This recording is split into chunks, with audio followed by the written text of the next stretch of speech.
waxaa maanta booqasho shaqo noogu yimid wasaaradda gaadiidka wasaaradda dekedaha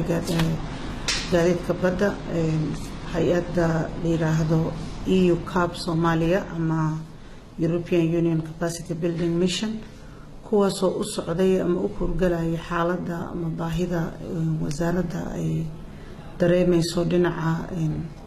dekedaha ama dhinaca tababarka shaqaalaha runtii kulankaas wuxuu noogu dhacay si wanaagsan waxaana hay-adda aynu ka wada hadalnay qaabka loo horumarin lahaa maareynta badaheena marka la fiiriyo dhinaca taawarada ama raadarka ka shaqeynaya badda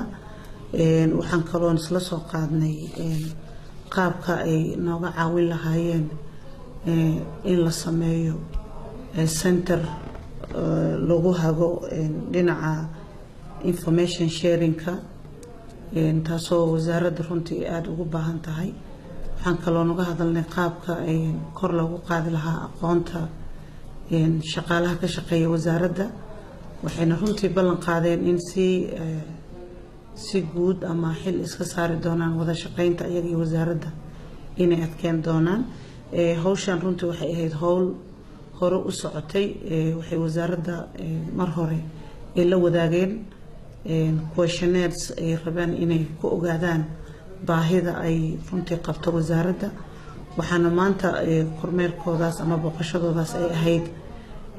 xogtii aan ka soo saarnay questionnaires-ka ay soo direen jawaabaha aan ka bixinay waxayna runtii aad ugu farxeen wada shaqeynta anaga dowlad ahaan ama maamul goboleedyada ama dowlad goboleedyada naga dhaxayso anagoo runtii u sheegno qorshaha aynu ka rabno in aynu baahino shaqada wasaaradda dhinaca maamul goboleedyada